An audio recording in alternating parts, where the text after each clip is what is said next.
এখন যদি বাংলাদেশের অবস্থা দেখি, এখানে প্রতি ১০০ জন বেকারের মধ্যে প্রায় ৮০ জনই তরুণ। আর এটাই সবচেয়ে চিন্তার বিষয়, কারণ এই বয়সটাই তো আসলে আমাদের জীবনের সেরা সময়, যেখানে এনার্জি থাকে সবচেয়ে বেশি, স্বপ্ন থাকে অনেক, ক্যারিয়ার গড়ার ইচ্ছে থাকে প্রবল। কিন্তু যদি এই এনার্জি ব্যবহার করার সুযোগই না মেলে, তাহলে হাতে আর কী বা অপশন থেকে যায়? বাংলাদেশে গত ১ দশক ধরে বিভিন্ন সরকারি কর্মসংস্থানের প্রতিশ্রুতি দিয়ে আসছে, কিন্তু বাস্তবে চাকরির সংখ্যা সেই তুলনায় অনেক কম বেড়েছে। শুধু সরকারি চাকরি নয়, প্রাইভেট চাকরির ক্ষেত্রেও একই অবস্থা। এখানে চাকরির বিজ্ঞাপন খুবই সীমিত বের হয়, আর যদি চাকরি মিলে যায়ও, সেখানেও স্থায়িত্ব নিয়ে কোনো নিশ্চয়তা নেই। আজকে চাকরিতে ঢুকলেন, কিন্তু কালই হয়তো পদ কমে যাবে বা কোম্পানি বন্ধ হয়ে যাবে। বাংলাদেশে ২০২৪ সালের অক্টোবর-ডিসেম্বরে প্রায় ৩০.২ মিলিয়ন মানুষ চাকরি হারিয়েছেন, যা বৈশ্বিক এবং অভ্যন্তরীণ সংকটের কারণে এমন বিশাল সংখ্যা। এর পাশাপাশি গার্মেন্টস খাতে ১ বছরের মধ্যে ২৫০,০০০ বা ৫০ লক্ষেরও বেশি শ্রমিক বেকার হয়েছেন এবং অন্তত ৭৬টি কারখানা বন্ধ হয়েছে। বিশেষ করে বেক্সিমকো গ্রুপ প্রায় ৪০,০০০ থেকে ৪৫,০০০ শ্রমিক ছাড়বে, যা তাদের কর্মী শক্তির প্রায় ৫৭% সমান। আর ঈদের সময়ের আগেই প্রায় ১ লাখ গার্মেন্টস শ্রমিক অনিশ্চয়তায় ভুগেছিলেন, কারণ অনেক কারখানা বন্ধ হয়ে গেছে বা ছাঁটাই চলছে। এছাড়া বাংলাদেশের প্রাইভেট সেক্টরে, বিশেষ করে আইটি, ব্যাংকিং ও উৎপাদন খাতে কর্মসংস্থান সংকটে রয়েছে। নতুন নিয়োগ কমছে, বেসরকারি ব্যয়ের প্রবৃদ্ধি পতনের দিকে, আর তরুণ উচ্চশিক্ষিতদের বেকারত্ব বেড়েছে। এই পরিস্থিতিতে পরিষ্কার, চাকরিতে নির্ভর করা একেবারে নয় ঝুঁকিপূর্ণ উপায়। তাই এই পরিস্থিতিতে ব্যবসাই একমাত্র স্থায়ী পথ। এখানে আপনার উপর কোনো বাধা, ডিগ্রি বা কর্তৃপক্ষের অনুমোদন নেই। নিজ শক্তি আর প্রয়াসে আপনি নিজের ব্যবসা করতে পারেন। চাহিদা ও বাজার যদি উদ্যোক্তা পর্যায়ে থাকে, তাহলে কোনো বাধা নেই। আপনি যতটা চেষ্টা করবেন ততটাই সফল হতে পারেন। হ্যাঁ, ব্যবসা করা চ্যালেঞ্জিং, শুরুর দিকে ঝুঁকি, সন্দেহ, বাধা সবই থাকে, কিন্তু দীর্ঘমেয়াদী লাভ আর স্বাধীনতা সফল উদ্যোক্তার বড় পুরস্কার। আগের ভিডিওতে আমি আপনাদের ৪টি ব্যবসার আইডিয়া দিয়েছিলাম। আজকের ভিডিওতে আমি আরও ৪টি আইডিয়া শেয়ার করব।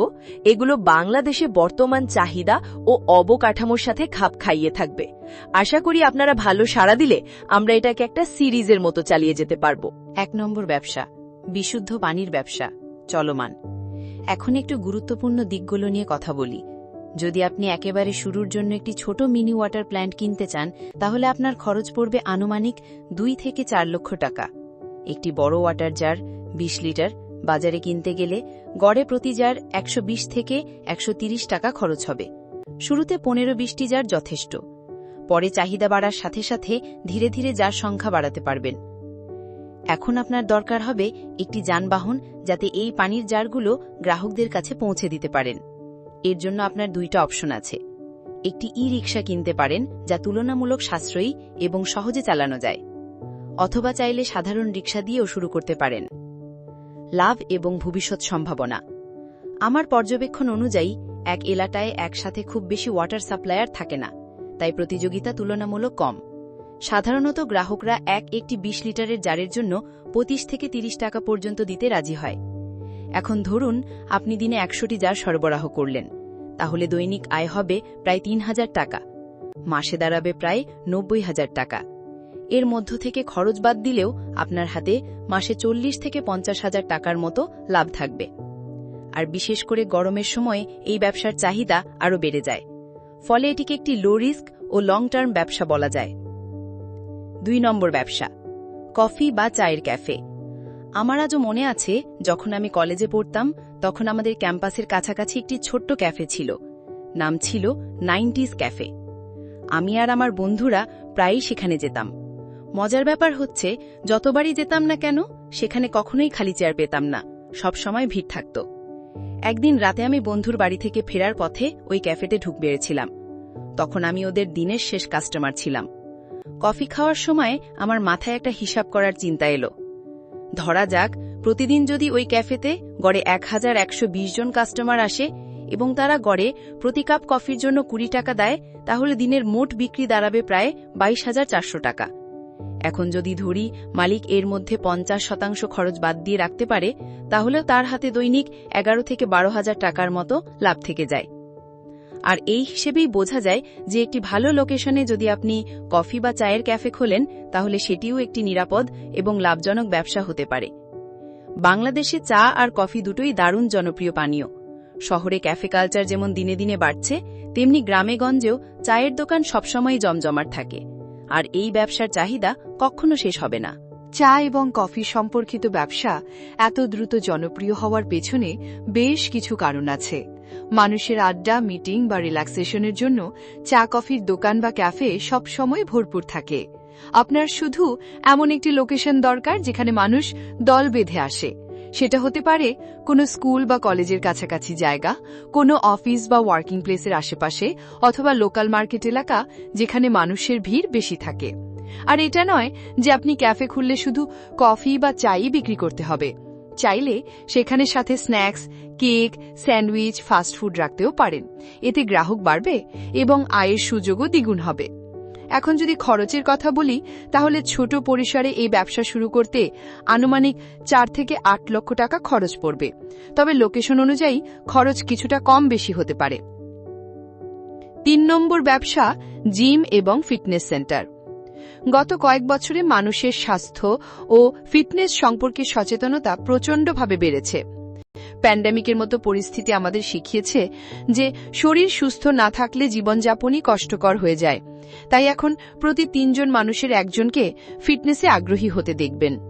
শুধু স্বাস্থ্য সচেতনতাই নয়, অনেকেই এখন তাদের প্রিয় অভিনেতা, অভিনেত্রী বা সোশ্যাল মিডিয়া ইনফ্লুয়েন্সারদের দেখে ফিটনেসের দিকে ঝুঁকছে। সবাই চায় নিজের শরীরকে ফিট আর স্মার্ট রাখতে। তবে একটা বিষয় মনে রাখতে হবে, চাহিদা অনেক থাকলেও জিম এবং ফিটনেস মার্কেটে প্রতিযোগিতাও অনেক বেশি। যদি আপনি কোনো এলাকায় জিম খোলার কথা ভাবেন, সেখানে হয়তো আগেই কয়েকটা জিম চালু আছে। তাহলে সমাধান কি? এখানে প্রয়োজন ইউনিক মার্কেটিং, মানে এমন কোনো অফার বা সার্ভিস দিতে হবে যা মানুষকে আপনার জিমে আসতে বাধ্য করবে। যেমন প্রথম মাসে ডিসকাউন্ট, ফ্রি হেলথ চেকআপ, ট্রেনিংয়ের সাথে ডায়েট প্ল্যান, অথবা নারী ও তরুণদের জন্য আলাদা সেশন। এসব কৌশল আপনার জিমকে অন্যদের থেকে আলাদা করবে এবং প্রতিযোগিতার মধ্যেও টিকে থাকার সুযোগ দেবে। এখন আসি ইনভেস্টমেন্টের কথায়। আপনি যদি ছোট পরিসরে একটি জিম শুরু করতে চান, তাহলে ন্যূনতম 5-6 লাখ টাকা লাগবে। এই খরচের মধ্যে থাকবে বেসিক জিম ইকুইপমেন্ট, ভাড়া করা জায়গা, ট্রেনার ফি, লিগ্যাল ডকুমেন্টেশন, ইন্টেরিয়র সাজসজ্জা ইত্যাদি। তবে খরচটা নির্ভর করবে আপনি কোন এলাকায় জিম খুলছেন তার উপর। ধরুন এমন কোনো জায়গায় আপনি 20-25 লাখ টাকা খরচ করলেন, কিন্তু সেই এলাকার মানুষ মাসে মাত্র 500 থেকে 600 টাকা পর্যন্ত দিতে রাজি, তাহলে ব্যবসায় টিকতে কষ্ট হবে। এখন একটা বাস্তব উদাহরণ দেই। ধরুন আপনি 6 লাখ টাকা খরচ করে জিম চালু করলেন। এখন মাসিক খরচ হবে আনুমানিক এভাবে: ভাড়া 30,000 টাকা, ট্রেনার ফি 20,000 টাকা, পরিষ্কার পরিচ্ছন্নতা কর্মীর বেতন 10,000 টাকা, বিদ্যুৎ বিল 5,000 টাকা, মার্কেটিং 10,000 টাকা, মেইনটেনেন্স 5,000 টাকা।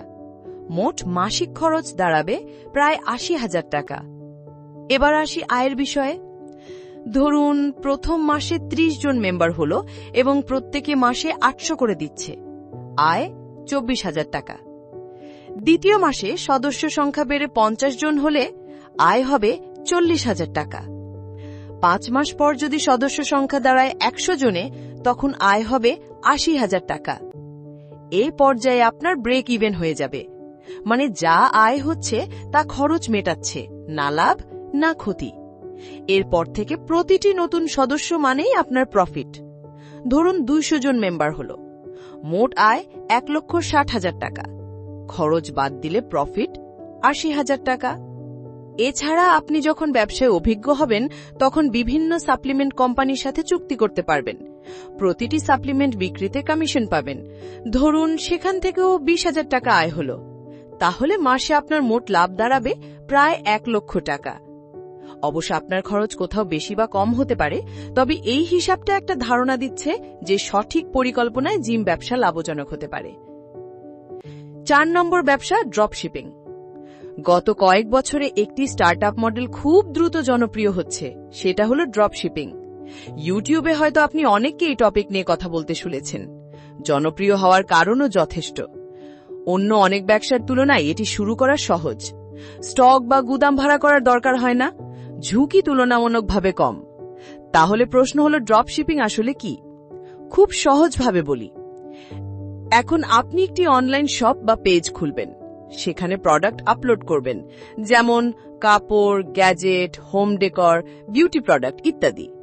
যখন গ্রাহক অর্ডার দেবে তখন আপনাকে প্রোডাক্ট আগে কিনে রাখতে হবে না। আপনি সরাসরি সাপ্লায়ার বা হোলসেলারকে জানাবেন এবং সে প্রোডাক্ট সরাসরি গ্রাহকের কাছে পাঠিয়ে দেবে। এখানে আপনি থাকবেন শুধু মধ্যবর্তী প্ল্যাটফর্ম, যার কাজ হল মার্কেটিং এবং সেল। লাভ আসবে আপনার নির্ধারিত মার্জিন থেকে। ড্রপশিপিং আসলে এক ধরনের রিসেলিং বিজনেস। এখানে আপনাকে কোনো প্রোডাক্ট আগে কিনে রাখতে হয় না বা স্টক করতে হয় না।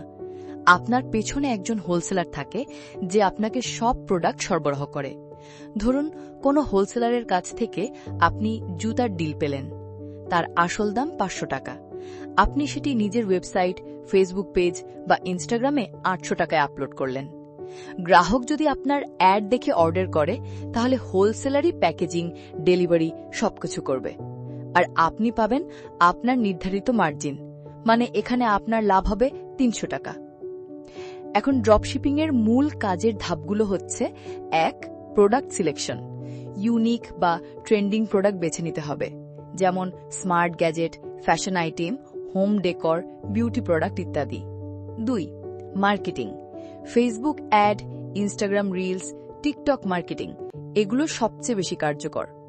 বাংলাদেশে ফেসবুক অ্যাডের খরচ ভারত বা আমেরিকার তুলনায় তুলনামূলক কম, তাই কম বাজেটেও শুরু করা সম্ভব। 3. Order processing. গ্রাহক অর্ডার করলে আপনি শুধু হোলসেলারকে জানাবেন, বাকি কাজ করবে হোলসেলার, প্যাকেজিং থেকে শুরু করে ডেলিভারি পর্যন্ত। 4. লাভের হিসাব। ধরুন প্রতিদিন আপনি 20টা অর্ডার পেলেন এবং প্রতিটি অর্ডারে 300 টাকা লাভ হচ্ছে। দিনে আয় 6000 টাকা। মাসে মানে 30 দিনে আয় প্রায় 1,80,000 টাকা। অবশ্যই এর মধ্যে অ্যাড খরচ, ওয়েবসাইট মেইনটেনেন্স বাদ যাবে। বাংলাদেশের মার্কেট পরিস্থিতি। এখানে ড্রপশিপিং এখনো নতুন ধরনের ব্যবসা, কিন্তু দ্রুত জনপ্রিয় হচ্ছে। Online shop, Facebook shop, Shopify দ্বারা স্টোর ইত্যাদি সহজে খোলা যায়। সমস্যা হলো ডেলিভারি সিস্টেম, তাই সঠিক কুরিয়ার পার্টনার বেছে নিতে হবে। সবচেয়ে বড় চ্যালেঞ্জ হলো কাস্টমার ট্রাস্ট, তাই আপনাকে ভালো কাস্টমার সার্ভিস দিতে হবে। বাস্তব উদাহরণ: আমার এক পরিচিত উদ্যোক্তা 2019 সালে ফেসবুক পেজ থেকে ড্রপশিপিং শুরু করেছিলেন। প্রথম কয়েক মাস তিনি শুধু রিসার্চ করেছেন কোন প্রোডাক্টে মানুষ বেশি আগ্রহী হচ্ছে। পরে তিনি নির্দিষ্ট কিছু প্রোডাক্ট বেছে নিয়ে শপিফাইতে অনলাইন স্টোর চালু করেন এবং ফেসবুক ভিডিও অ্যাড রান করেন। আজ তার নিজের একটি ই-কমার্স ব্র্যান্ড আছে, যেখানে মাসে প্রায় 2.5 থেকে 3 লাখ টাকা পর্যন্ত লাভ হচ্ছে। তাই যদি আপনি কম ইনভেস্টমেন্টে ঝুঁকিমুক্ত অনলাইন ব্যবসা শুরু করতে চান, তাহলে ড্রপশিপিং হতে পারে দারুণ একটি সুযোগ।